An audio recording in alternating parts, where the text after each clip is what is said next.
दैत्य आया जो बवंडर का रूप धारण करके आया है, भयंकर तूफान बन करके।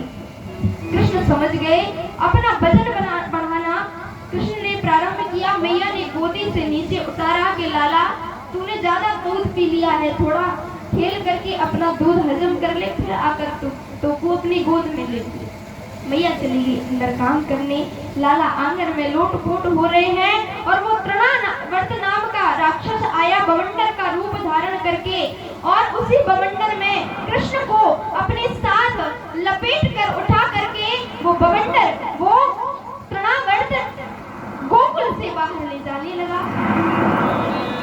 भयंकर तूफान आकर के गोकुल से निकल करके मथुरा में प्रवेश करने जा रहा है। जैसे ही गोकुल मथुरा की सीमा पार होने जा रही है, वो तृणावर्त जो बवंडर में फंसा करके प्रभु को ले जा रहा है। प्रभु ने सोचा कि अब तेरा अंत निश्चय है, और उसी समय प्रभु ने अपना वजन बढ़ाना, अपना भार बढ़ाना प्रारंभ किया। और वो जो तृणावर्त जो दैत्य है, वो सोच रहा है कि कहीं मैं यशोदा के भवन से, नंद के घर से कोई पत्थर तो नहीं उठा लाया हूँ। ये छोटा सा बालक, इसका इतना वजन है। और श्री कृष्ण की बात सोच करके, इसकी बात सुनकर मन में मुस्कुरा रहे हैं कि अरे मूढ़, अरे दुष्ट, लोग पत्थर में मुझको देखकर मेरी पूजा करते हैं, लोग पत्थर में भी देखकर मेरी पूजा करते हैं, और तो मुझ में ही पत्थर को देख रहा है। प्रभु ने इतना बड़ा वजन बढ़ाना प्रारंभ किया कि उस राक्षस से, उस दैत्य से सहन नहीं हुआ, और वहीं पर अपने प्राण त्याग दिए। प्रभु ने यहाँ पर मामा के ये तीसरे जो मेहमान भेजे थे, उनका भी स्वागत बड़ी अच्छी तरह से किया। अब प्रभु हमारे धीरे धीरे और बड़े हुए हैं।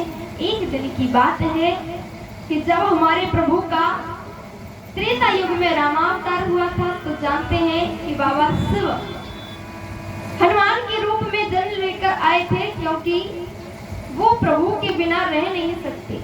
और जब श्री कृष्ण अवतार हुआ है, तो अब भी हमारे बाबा भूत भावन को मन में उत्कंठा प्रकट हुई कि मैं जाकर दर्शन करके आऊं।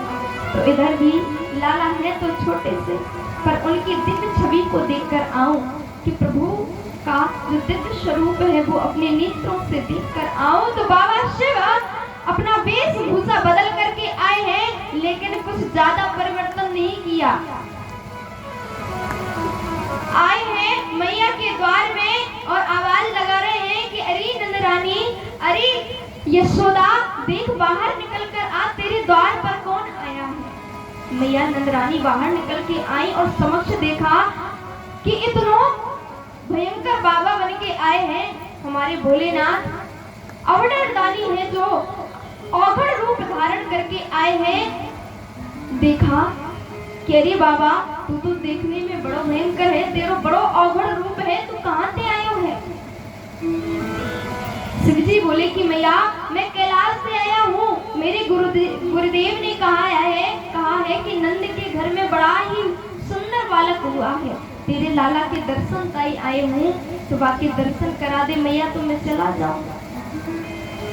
यशोदा मैया बोली कि लाला, तू बाबा, तू बाबरो तो नहीं हो गए हो, क्योंकि जब मेरी हालत तेरे इस औगड़ रूप को देखकर, ये मुन्नों की माला पहने हैं, मोटे मोटे सर्प लपेटे हैं, शरीर में भस्म लगाए हुए हैं, जब मेरी हालत है तो मेरे छोटो सो नेक सो लाला है, बाकी क्या हालत होगी। मैं न तो को दर्शन कराऊं, तुम यहाँ से लौट जा।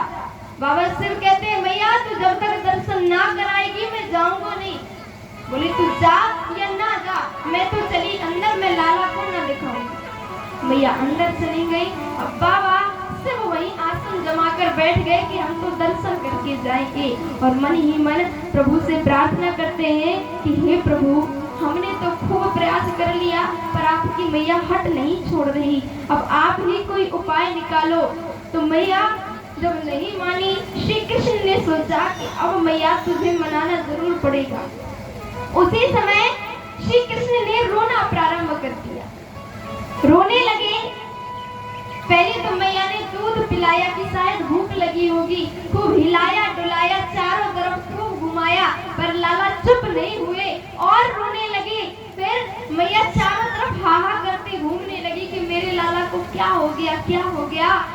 बगल से ग्वालन आ गई कि अरे मैया लाला को क्यों इतना रुला रही है, देख कितना रो रहे हो लाला, कुछ भूख लगी होगी दूध पिला दे। बोली अरे सखी तेरे को क्या बताऊं, मैंने सब कर लिया पर पता नहीं याकूब क्या है गयो,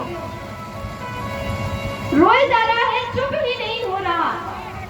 तो वो ग्वालन बोलती है कि मैया मेरे को तो लगता है कोई भूतनी पिशाचनी तो नहीं लग गई हमारे लाला को, या फिर तो रोज कोई ना कोई बहाने से ब्रज भर की गोपियों को बुलाती है, मुझे लगता है कोई गोपी ही है जो नजर लगा के गई है या कि नजर उतरवानी पड़ेगी।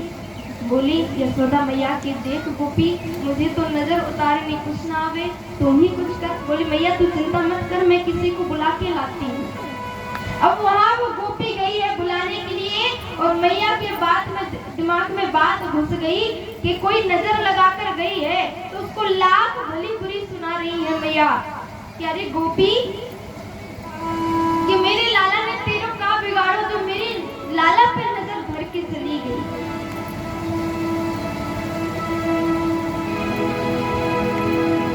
मैया उस गोपी को लाख भला बुरा सुना रही है कि अरे गोपी मेरे लाला पे क्यों जादू टोना कर गई है, वो मेरे कान्हा पे टोना कर गई,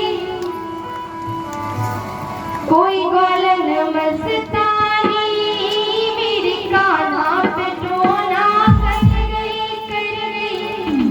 कोई ग्वालन मस्तानी, कोई ग्वालन मस्तानी रे हाय हाय, कोई ग्वालन दीवानी,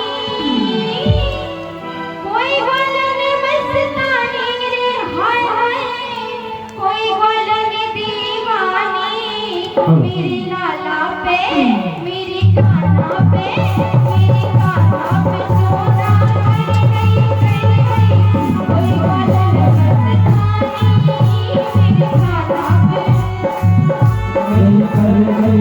कोई बात नहीं मेरे राजा पे जादू कर गई, कोई बात नहीं कोई ग्वालन मस्तानी रे हाय हाय, कोई ग्वालन दीवानी, कोई बात नहीं हाय हाय, कोई बात नहीं मेरे लाला पे मेरे कान्हा पे मेरे कान्हा पे टोना कर गई, कोई ग्वालन मस्तानी मेरे कान्हा पे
आई हो नजर गाड़ के ऐसे तेरी लाल को नजर लगाई वो नजर जाने कैसे